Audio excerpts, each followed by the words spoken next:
সকালের জলখাবার অথবা বাচ্চাদের স্কুলের টিফিন বক্স বা বড়দের অফিসের লাঞ্চ বক্সের জন্য ঝটপট তৈরি করে নেওয়া যায় এই রকম 3টে সহজ অথচ সুস্বাদু টিফিন রেসিপি তোমাদের সাথে আজকে শেয়ার করব। আর 3টে টিফিন রেসিপি তৈরি করব আটা দিয়ে। একই ধরনের টিফিন রোজ রোজ খেতে কারোরই ভালো লাগে না, একটু ঘুরিয়ে ফিরিয়ে তৈরি করে দিলে বাচ্চা থেকে বড় সকলেই খেতে খুব ভালোবাসবে। নমস্কার বন্ধুরা, বেঙ্গলি ওভেনে তোমাদের সবাইকে স্বাগত জানাই।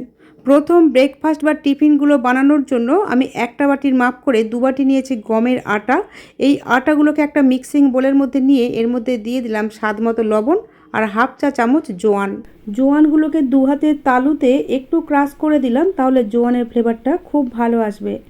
এখন এর মধ্যে দিয়ে দিলাম 1 চা চামচ রান্নার তেল। এই তেলটা কিন্তু অপশনাল, ইচ্ছে হলে দেবে, না হলে বাদ দিয়ে দেবে।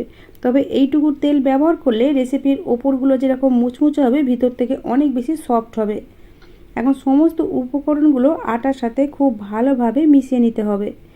সমস্ত উপকরণগুলো ভালোভাবে মেশানো হয়ে গেলে এর মধ্যে অল্প অল্প করে জল অ্যাড করে একটা ডো তৈরি করে নিতে হবে। আমরা যেভাবে রুটি পরোটার জন্য ডো মাখি ঠিক সেইভাবেই ডোটাকে মেখে নেব। আর ডোটা মিডিয়াম সফট ডো হবে, না বেশি শক্ত না বেশি নরম। ডোটাকে আমরা মিডিয়াম সফট ডো করে মেখে নিয়েছি। এখন এটাকে চাপা দিয়ে রেখে দেব 5 মিনিটের জন্য। এই 5 মিনিটের মধ্যে আটাটা নরম হয়ে সুন্দরভাবে সেট হয়ে যাবে। আটাটা রেস্টে থাক, ততক্ষণ আমরা অন্য কাজটা এগিয়ে রাখি। এখানে আমি কিছুটা সোয়াবিনকে নর্মাল জলে 15 মিনিট আগে ভিজিয়ে রেখেছিলাম। হাতে সময় কম থাকলে কিছুটা জলকে খুব ভালো করে গরম করে নিয়ে তার মধ্যে 4 থেকে 5 মিনিট ভিজিয়ে রাখলে সোয়াবিনগুলো খুব ভালোভাবে ভিজে যাবে। এখন জল থেকে সোয়াবিনগুলোকে এইভাবে খুব ভালোভাবে জলগুলো চিপে ফেলে দিয়ে আমরা মিক্সির মধ্যে পেস্ট করে নিয়েছি। 6 থেকে 7 সেকেন্ড ঘোরালেই সোয়াবিনগুলো খুব ভালোভাবে পেস্ট হয়ে যায়। সোয়াবিনটা পেস্ট করে নিয়েছি। এখন ওভেনের মধ্যে একটা ফ্রাই প্যান বসিয়ে দিয়ে তার মধ্যে দিয়ে দিলাম 1 টেবিল চামচ রান্নার তেল। তেলটাকে গরম করে নিয়ে এর মধ্যে দিয়ে দিলাম হাফ চা চামচ গোটা জিরে। জিরেটাকে একটু তেলের মধ্যে ভেজে নিতে হবে। যখন জিরেগুলো ভাজা হয়ে সুন্দর একটা ফ্লেভার বেরোচ্ছে, তখন এর মধ্যে দিয়ে দিলাম কুচানো পেঁয়াজ। এখানে আমি একটা মাঝারি সাইজের পেঁয়াজকে কুচিয়ে নিয়েছিলাম।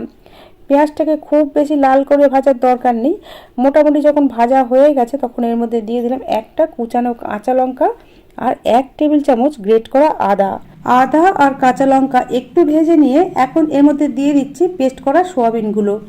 এখন এই সোয়াবিনগুলোকে লো টু মিডিয়াম ফ্লেমে অনবরত নাড়াচাড়া করে 1.5 থেকে 2 মিনিট একটু ভেজে নিতে হবে পেঁয়াজের সাথে। 2 মিনিট মতো সোয়াবিনগুলোকে ভেজে নিয়ে এখন আমি এর সাথে কিছু মশলা অ্যাড করব। প্রথমেই দিয়ে দিচ্ছি হাফ চা চামচ হলুদ গুঁড়ো, হাফ চা চামচ দিলাম লঙ্কার গুঁড়ো, সাথে দিচ্ছি হাফ চা চামচ জিরে গুঁড়ো আর হাফ চা চামচ দিলাম চিকেন কারি মশলা। এখন এই সমস্ত মশলাগুলোকে সোয়াবিনের সাথে খুব ভালোভাবে নাড়াচাড়া করে একটু কষিয়ে নিতে হবে। আর এই মশলাগুলো ভাজার সময় ফ্লেমটাকে একদম লোতে রাখতে হবে। এখন আমি এর মধ্যে দিয়ে দিচ্ছি গ্রেট করে রাখা সিদ্ধ আলু। একটা মাঝারি সাইজের আলুকে আগে থেকে সিদ্ধ করে রেখে দিয়েছিলাম, সেই আলুটাই এখানে গ্রেট করে দিয়েছি। এই পুরটা বানাতে আমি সোয়াবিন আর আলু দুটোই ব্যবহার করেছি। তোমরা চাইলে কিন্তু শুধু সোয়াবিন বা শুধু আলু দিয়েও পুরটাকে বানিয়ে নিতে পারো। সোয়াবিনের সাথে আলুটাকে খুব ভালোভাবে মিশিয়ে 2 মিনিট মতো রান্না করে নিয়েছি।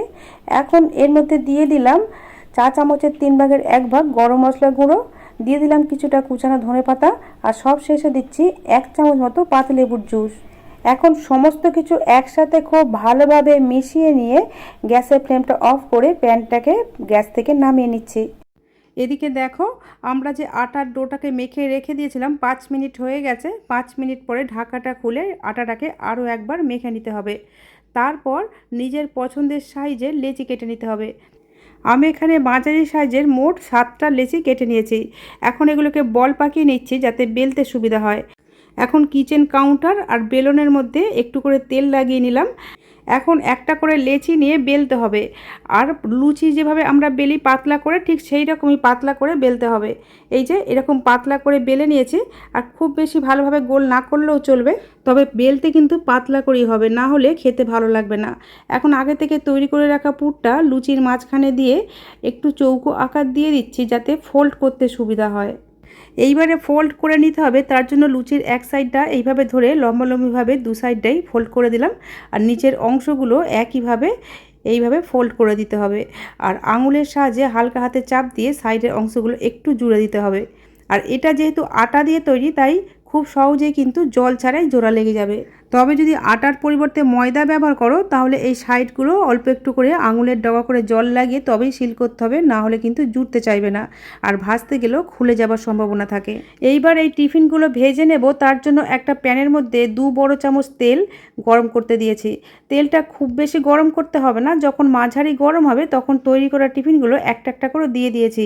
আর ফ্লেমটাকে এই সময় লো টু মিডিয়ামে রাখলে এই টিফিন রেসিপির ওপরগুলো বেশ মুচমুচে হবে। তোমরা যারা এতটা তেল খেতে পছন্দ করো না, তারা রুটি সেকার চাটুতে অল্প একটু তেল ব্রাশ করেও রুটি সেকার মতো করে সেঁকে নিলেও কিন্তু এইগুলো খেতে বেশ ভালো লাগে। আর সেই সাথে এই টিফিনগুলো অনেক বেশি স্বাস্থ্যকর হবে।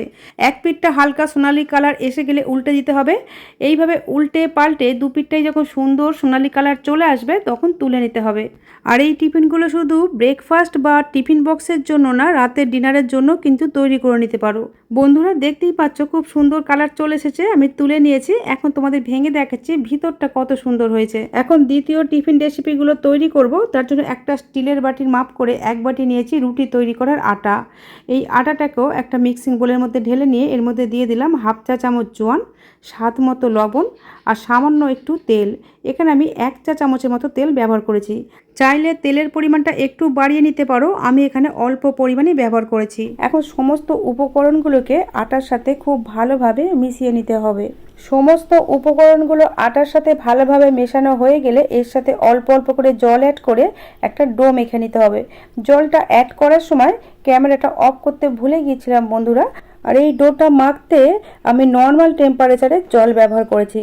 আর ডোটাকে একটু মিডিয়াম করেই মাখতে হবে, না বেশি নরম হবে না বেশি শক্ত হবে। এই রকম মিডিয়াম সফট ডো একটা বানিয়ে নিয়েছি।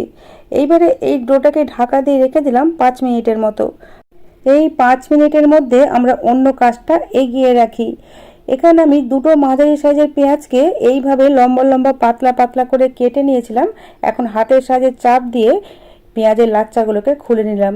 এখন এর মধ্যে কিছু মশলা অ্যাড করব। প্রথমেই দিয়ে দিলাম 1/2 চা চামচ জিরে গুঁড়ো, এখন দিচ্ছি 1/2 চা চামচ লাল লঙ্কার গুঁড়ো, সাথে দিচ্ছি 1/2 চা চামচ সবজি মশলা, আর দিয়ে দিলাম চা চামচের 4 ভাগের 1 ভাগ গরম মশলা গুঁড়ো।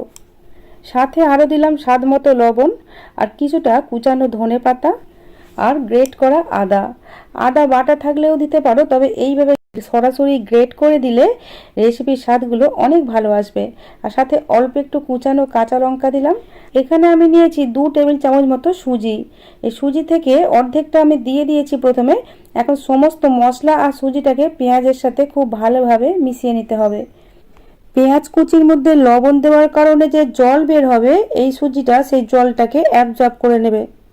আর সেই সাথে আমরা যে এখানে পরোটাগুলো বানাবো সেগুলোর স্বাদ অনেক বেড়ে যাবে। সুজি আর মশলাটা মাখানোর পরে পেঁয়াজগুলো একটু নরম নরম মনে হচ্ছিল, তাই আমি আরও 1/2 চামচ মতো সুজি এর মধ্যে দিয়ে দিলাম। এই সুজিটাকেও পেঁয়াজের সাথে খুব ভালোভাবে মাখিয়ে নিতে হবে। সব শেষে দিয়ে দিচ্ছি 1/2 চা চামচ চিকেন কারি মশলা। এই সবজি মশলা আর চিকেন কারি মশলা এই দুটোর মধ্যে যে কোনো একটা দিলেও কিন্তু খেতে ভালো লাগবে। আমার কাছে 2টো ছিল বলে 2টোই দিয়েছি। তবে তোমাদের আর হাতের কাছে যদি দুটোর মধ্যে একটাও না থাকে, তাহলে 1 চা চামচ চাট মশলা দিয়ে দেবে। মশলাগুলোকে খুব ভালোভাবে পেঁয়াজের সাথে মাখিয়ে নিয়ে সাইডে রেখে দিলাম। এদিকে ডোটা আমরা যে মেখে রেখেছিলাম 5 মিনিট হয়ে গেছে। 5 মিনিট পরে ঢাকাটা খুলে ডোটাকে আরও একবার মেখে নিয়ে 2টো ভাগে ভাগ করে নিয়েছি। লেচিগুলোকে একটু বড় সাইজই করেছি, কারণ একটা লেচি থেকে 2টো পরোটা তৈরি হবে। এইবারে এই লেচির মধ্যে একটু শুকনো আটা ছড়িয়ে দিয়ে এবার রুটি বেলার মতো করে বেলে নিতে হবে। রুটি যেভাবে আমরা পাতলা করে বেলি ঠিক সেইভাবেই পাতলা করে বেলতে হবে। এই পরোটাটা বেলার সময় তেল ব্যবহার না করে শুকনো আটা ব্যবহার করলে কিন্তু পরোটাগুলো ভালোভাবে তৈরি করা যাবে। আমি এখানে পরোটাগুলো আটা দিয়ে তৈরি করেছি, তাই আটা দিয়ে রুটিটা বেলেছি। তোমরা যদি ময়দা দিয়ে পরোটাগুলো বানাও তাহলে ময়দা দিয়ে বেলবে। এখন আগে থেকে আমরা যে মশলা মাখানো পেঁয়াজগুলো সাইডে রেখেছিলাম, তার থেকে কিছুটা পেঁয়াজ নিয়ে একটা রুটির মধ্যে এইভাবে ছড়িয়ে দিতে হবে। আর রুটির চারপাশগুলো অল্প একটু করে এইভাবে ফাঁকা রাখতে হবে। আর পেঁয়াজগুলো খুব বেশি মোটা করে ছড়াবার দরকার নেই, এইভাবে পাতলা করে ছড়াতে হবে। এখন রুটির এক সাইডটা ধরে এইভাবে 2 হাত দিয়ে ফোল্ড করতে হবে। যতগুলো ফোল্ড হয় ততগুলি ফোল্ড করতে হবে। আর প্রতিটা ফোল্ড করার পরে এইভাবে হাত দিয়ে হালকা হাতে একটু করে প্রেস করে দিতে হবে। পুরো রুটিটাই ফোল্ড করা হয়ে গেলে এই শেষের অংশটা ভালোভাবে জোড়ার দরকার নেই, এটা আপনা আপনি পরে জোড়া লেগে যাবে। শুধু সাইডের এই অংশগুলো হালকা হাতে একটু জুড়ে দিলাম। এখন পুরো পরোটাটাকে এইভাবে রেখে দু হাতের সাহায্যে হালকা হাতে পুরটাকে একটু সমানভাবে ছড়িয়ে দিয়ে তারপর একটা ছুরির সাহায্যে এইভাবে মাছ বরাবর লম্বা লম্বাভাবে চিড়ে নিতে হবে। বন্ধুরা দেখো, পুরোপুরিটা চেরা হয়ে যাওয়ার পরে এখন একটা ভাগ এইভাবে ধরে নিয়ে দু হাতের সাহায্যে এইভাবে আস্তে আস্তে ফোল্ড করে নিতে হবে। পুরোটা ফোল্ড করা হয়ে গেলে শেষের অংশটা জল দিয়ে আটকাবার দরকার নেই, এমনি কিন্তু চেপে দিলে আটকে যাবে, যেহেতু এটা আটা দিয়ে তৈরি করা। এটা যদি ময়দা দিয়ে তৈরি করো তাহলে আঙুলের ডগার সাহায্যে একটু কিন্তু জল লাগিয়ে দিতে হবে, নাহলে আটকাবে না। একইভাবে দ্বিতীয় পার্টটাকেও এইভাবে রোল করে করে আরও একটা লেচি বানিয়ে নিতে হবে। এখন লেচির ওপরের অংশটা হালকা হাতে এইভাবে প্রেস করে একটু চেপটে দিলাম। লেচির পিছনের দিকগুলো কেমন হয়েছে তোমাদের একটু দেখিয়ে দিলাম। এই যে লেচির পিছনের দিকগুলো ঠিক এই রকম হয়েছে। এখন একটা লেচি নিয়ে আমরা এর উপর দিয়ে আরও একটু করে শুকনো আটা ছড়িয়ে দিলাম। এইভাবে হালকা হাতে প্রেস করে যতটা সম্ভব আঙুলের সাহায্যে লেচিটাকে বড় করে নিয়েছি। এখন একটা বেলনের সাহায্যে বেলে নিতে হবে। যেহেতু এর মধ্যে অনেক পেঁয়াজ দেওয়া আছে তাই বেলার সময় কিন্তু বেশি চাপ না দিয়ে বেলে হালকা হাতে বেলতে হবে। এই যে একটা বেলা হয়ে গেছে, এখন আমরা এটাকে ভেজে নেব। তার জন্য ওভেনে একটা তাওয়া বসিয়ে দিয়ে তাওয়াটা যখন মাঝারি গরম হয়েছে শুকনো অবস্থায় পরোটাটাকে প্রথমে দিয়ে দিলাম। প্রথমেই তেল দেবার দরকার নেই, প্রথমে শুকনো অবস্থায় দু সাইডটা একটু উল্টে পাল্টে সেঁকে নিয়ে তারপর নিজের পছন্দ মতো তেল, ঘি বা বাটার দিয়ে ভেজে নিতে হবে। আমি এখানে 1 চামচ মতো তেল ব্যবহার করেছি, তোমরা তোমাদের খুশি মতো তেলের পরিমাণটা কমিয়ে বা বাড়িয়ে নেবে। এইবারে উল্টে পাল্টে নিজের পছন্দের কালার করে ভেজে নিতে হবে। বন্ধুরা দেখি বুঝতে পারছো পরোটাটা কতটা মুচমুচে হয়েছে আর দেখতেও কতটা লোভনীয় হয়েছে, আর এর মধ্যে অসংখ্য লেয়ার তৈরি হয়েছে। বাকিগুলো একইভাবে ভেজে নেব। খুবই টেস্টি একটা পরোটা, এতটাই সুস্বাদু হয় যে এগুলো খাবার জন্য আলাদা করে কোনো সবজি বানাবার প্রয়োজন পড়ে না। ঘরে একটু সস বা আচার থাকলেই কিন্তু খুব তৃপ্তি করে খাওয়া হয়ে যাবে। আমি তোমাদের ছিঁড়েও দেখাচ্ছি যেটা কতটা লোভনীয় দেখতে হয়েছে। 3 নম্বর জলখাবার বা টিফিন রেসিপিগুলো তৈরি করার জন্য একটা বাটির মাপ করে 2 বাটি নিয়েছি আটা, এর মধ্যে দিয়ে দিলাম স্বাদ মতো লবণ, সাথে দিচ্ছি হাফ চা চামচ জোয়ান। জোয়ানটা ইচ্ছে করলে বাদ দিতে পারো, তবে জোয়ানটা দিলে হজমের সুবিধা হবে। 2 হাতের তালুতে একটু ক্রাশ করে দিলাম যাতে ফ্লেভারটা ভালো আসে। সাথে দিলাম 1 চা চামচ তেল। এই তেলের পরিবর্তে বাটার বা ঘিও ব্যবহার করতে পারো বা তেল ছাড়াও তৈরি করে নিতে পারো। এখন সমস্ত কিছু একসাথে খুব ভালোভাবে মিশিয়ে নিয়েছি। ভালোভাবে মিশিয়ে নিয়ে এর সাথে অল্প অল্প করে নর্মাল জল অ্যাড করে একটা মিডিয়াম সফট ডো মেখে নিয়েছি। এখন ডোটাকে ঢাকা দিয়ে 5 থেকে 7 মিনিটের জন্য রেস্টে রাখতে হবে। এই সময়ের মধ্যে আমরা এর ভিতরে যে পুরটা দেব সেটা বানিয়ে নেব। তার জন্য ওভেনে একটা প্যান বসিয়ে প্যানের মধ্যে 1 চামচ তেল দিয়ে তেলটা যখন গরম হয়ে গেছে এর মধ্যে দিয়ে দিলাম হাফ চা চামচ গোটা জিরে। জিরেগুলোকে একটু নাড়াচাড়া করে ভেজে নিয়ে এর মধ্যে দিয়ে দিচ্ছি একটা কুচানো কাঁচা লঙ্কা। কাঁচা লঙ্কাটা তোমরা তোমাদের খুশি মতো কমিয়ে বা বাড়িয়ে দেবে। কাঁচা লঙ্কাটা হালকা করে ভেজে নিয়ে এর মধ্যে দিয়ে দিলাম গ্রেট করা আলু। আমি আগে থেকে একটা বড় সাইজের আলুকে সিদ্ধ করে খোসা ছাড়িয়ে গ্রেট করে রেখেছিলাম। আলুটাকে এখন মিডিয়াম ফ্লেমে অনবরত নাড়াচাড়া করে একটু ভেজে নিতে হবে। অল্প একটু ভেজে নিয়েছি। এখন এর মধ্যে দিয়ে দিচ্ছি 1 টেবিল চামচ মতো গ্রেট করা আদা। এই আদাটা তেলে ভেজেও আমরা দিতে পারতাম, কিন্তু আলুটাকে একটু ভেজে নিয়ে যদি আদাটা এখন দেওয়া হয় তাহলে পুরের মধ্যে আদার ফ্লেভারটা খুব সুন্দর আসে। আদাটাকে আলুর সাথে একটু ভেজে নিয়েছি। এখন এর সাথে কিছু গুঁড়ো মশলা অ্যাড করব। প্রথমেই দিয়ে দিচ্ছি হাফ চা চামচ হলুদের গুঁড়ো, আর দিচ্ছি চা চামচের 3 ভাগের 1 ভাগ লাল লঙ্কার গুঁড়ো, সাথে দিলাম হাফ চা চামচ ভাজা জিরে গুঁড়ো। এখন সমস্ত মশলাগুলোকে আলুর সাথে খুব ভালোভাবে ভেজে নিতে হবে, আর ফ্লেমটাকে কিন্তু এখন মিডিয়ামে রাখতে হবে। বন্ধুরা দেখো, সমস্ত মশলাগুলো আলুর সাথে খুব ভালোভাবে ভেজে নিয়েছি। এখন আমরা এর মধ্যে দিয়ে দিচ্ছি স্বাদ মতো লবণ। এই লবণটাকেও আলুর সাথে খুব ভালোভাবে মিশিয়ে নিলাম। লবণটা ভালোভাবে মেশানো হয়ে গেলে আলুটাকে প্যানের এক সাইডে সরিয়ে দিয়ে এর মধ্যে 1 চামচ মতো তেল দিয়েছি। তেলের পরিমাণটা একটু বেশি পড়ে গিয়েছিল তাই আমি তেলটা একটু তুলে নিলাম। আর এই তেলটার মধ্যে দিয়ে দিলাম কিছুটা কুচানো কারি পাতা। কারি পাতাগুলো তেলের মধ্যে একটু ভেজে নিয়ে এর মধ্যে দিয়ে দিলাম 2 টেবিল চামচ ভাজা চীনাবাদাম। কারি পাতা আর বাদামগুলো আলুর সাথে খুব ভালোভাবে মিশিয়ে নিতে হবে। বাদামগুলোকে একটু ভেঙে ভেঙেও নিতে পারো।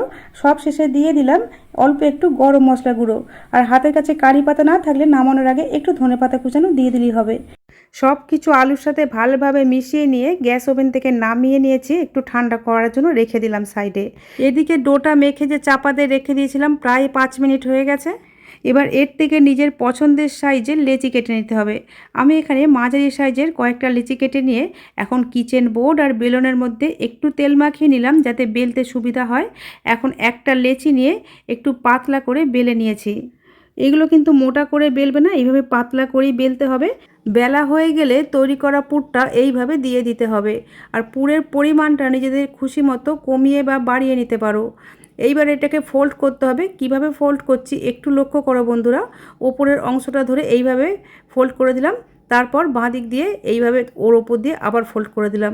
আর নিচের অংশে যদি মনে হয় পুর বেশি হয়ে গেছে, ফোল্ড করতে অসুবিধা হবে, সেক্ষেত্রে পুরটা একটু কমিয়ে নিতে হবে। বন্ধুরা দেখো আমি একটু কমিয়ে নিয়েছি। এখন নিচের অংশটাকেও এইভাবে ফোল্ড করে পুরো অংশটাকে জুড়ে দিলাম। এইভাবে ফোল্ড করে নিলে দেখতে বেশ আকর্ষণীয় লাগে, বাচ্চারা খেতে খুব পছন্দ করবে। প্যানের মধ্যে যেহেতু দুটো ধরবে তাই দুটো টিফিন প্রথমে তৈরি করে নিয়ে ভাজতে দিলাম, বাকিগুলো এগুলো ভাজতে ভাজতে তৈরি করে নেব। আর তেলটা যখন মিডিয়াম গরম হবে তখন দিতে হবে, আর ফ্লেমটাকেও কিন্তু মিডিয়ামই রাখতে হবে। যারা ডায়েট করছো বা তেল খেতে পছন্দ করো না তারা কিন্তু রুটি সেকার মতো করে রুটি সেকার চাটুতে সেঁকে নিতে পারো, অথবা হালকা একটু তেল ব্রাশ করে নিয়েও পরোটার মতো করে ভেজে নিতে পারো। পরোটাগুলো দুপিঠটাই সুন্দর গোল্ডেন ব্রাউন কালার হয়ে গেলে তুলে নিয়েছি, বাকিগুলো একইভাবে ভেজে নেব। আমি আমার চ্যানেলে এই রকমই হাতের কাছে থাকা উপকরণ দিয়ে সহজভাবে তৈরি নতুন নতুন রেসিপির ভিডিও আপলোড করে থাকি। এই রকম রেসিপির ভিডিওর আপডেট সবার আগে পাওয়ার জন্য ইউটিউব থেকে দেখলে চ্যানেলটা সাবস্ক্রাইব করার, আর এফবি পেজ থেকে দেখলে পেজটাকে ফলো করে নেওয়ার অনুরোধ রইল। বন্ধুরা আজ তাহলে এই পর্যন্তই। তোমাদের সাথে আবার আমার দেখা হবে নতুন কোনো রেসিপির সাথে। তোমরা ভালো থেকো, সুস্থ থেকো, সাবধানে থেকো।